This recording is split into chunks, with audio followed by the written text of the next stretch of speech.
Yeah, in the state of Texas, that's still and I assume it probably always will be. Texas being such a conservative state, the legislators down in Austin don't like having to conceal what they pay.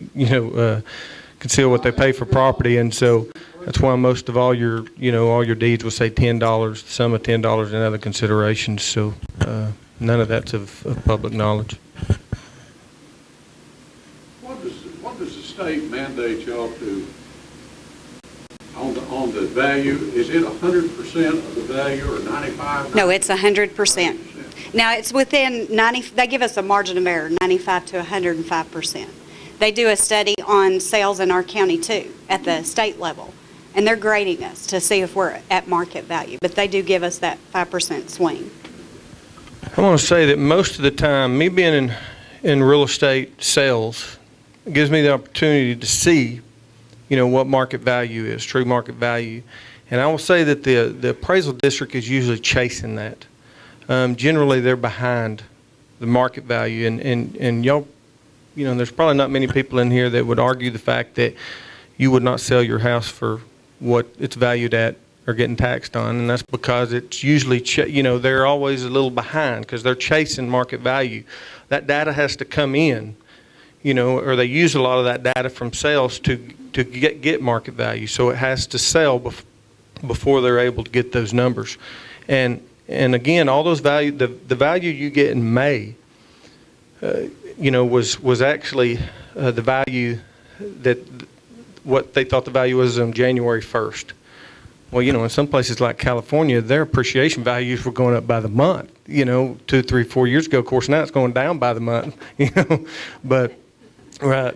So, it was hard for the appraisal districts to keep up in some areas. Now here, we didn't see those gigantic appreciation values. We were all pretty steady. In fact, I was, Cathy brought me some numbers, and as a whole county, the whole mass appraisal was only up 1% from 08 to 07, 09.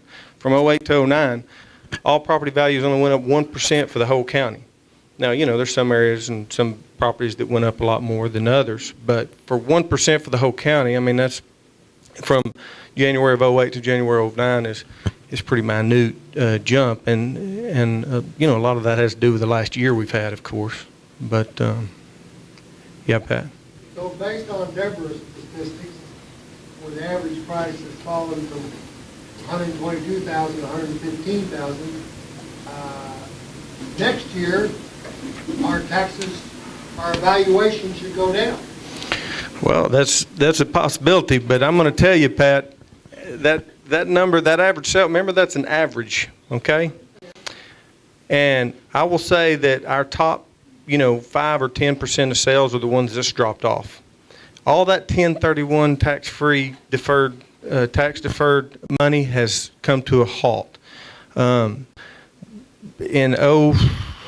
In 06 and 07, right.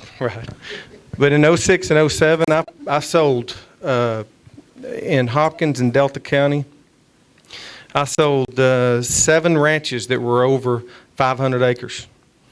And in the last 08 and 09, I've sold 0 ranches over 8. It's just stopped. A lot of that money coming from out of state, California, Arizona, Florida, that was coming into Texas because the land was so cheap, has come to a halt because their markets have just completely fallen off out there. So that, they can't sell their property and make those huge profits and come out here and buy this cheap land.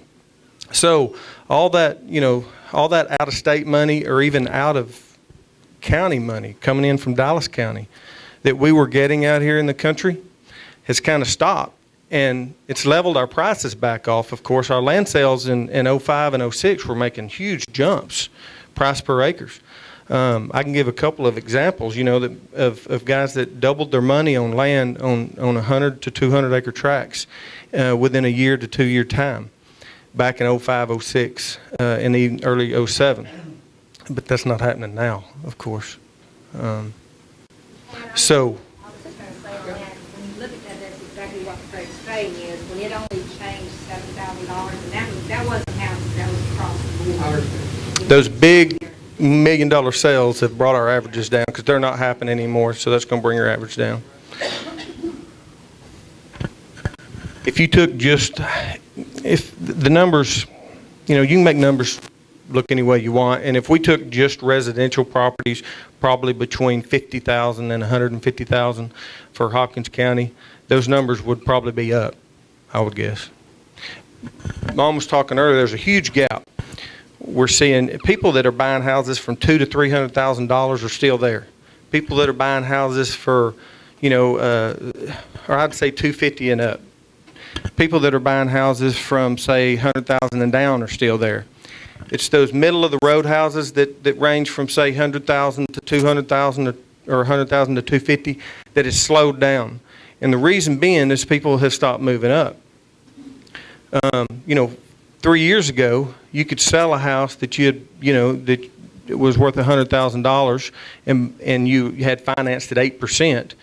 You could sell that house and buy a $175,000 house and get that 4.9 or 4.8% interest rate, and your house payment, and have a, you know, twice as big a house worth twice the amount of money, and your house payment only went up $100, if any. So people were moving up a lot, selling lower and buying bigger. That move up has stopped because of the economy. You know, people with, you know, 300,000 can buy a $300,000 house. They still have the money. You know, they haven't really slowed down. It's the real big deals like the 1031 tax exchanges that you saw, or it's that kind of middle of the road house that people are moving up that slowed down. This might be more appropriately a question for Debra, but since the subprime is one of the big problems that got the economy in such a bad shape, it seems like now we're just kind of skipping along the bottom. What are you seeing as far as the future forecast for where we are in terms of washing all that out and the market maybe starting to go back up? What are you seeing from the real estate industry? Well, I think Craig probably answers this more about it. I think the pendulum is going to swing a little bit more the other way. I think what's going to happen is it's going to take our voice to make a legislature realize that they've got to free up a little bit more of the loans, and I think part of that's going to be with, and I don't know exactly how they're going to do it, but I think the understanding is that the private mortgage insurance is going to be a little bit more readily available to insure these loans, and because the criteria probably could loosen up a little bit right now, but I think to stimulate, I think that if we can get this stimulus package, with all this money that we're all paying for anyway, to actually get it in the hands of the people that need it, that will stimulate our economy, I think that's what's going to be the key, is we can get Washington to understand that the money needs to go in the hands of the consumer, because what's happening is they're putting the money in the top now, and it's not filtering down. It may, but I think in theory it's a good thought. But I think we've got to put it from the bottom and let it come up, because I think, you know, we didn't need to make some of those loans we were making to those people. And to be honest with you, I sold houses to people that I was thinking in my mind, they don't need to be buying this house. But if I didn't sell it to them, somebody else would. I mean, literally, that's what it was. But now that that has corrected, and you know, there's still a lot of money out there. There's still a lot of investors out there.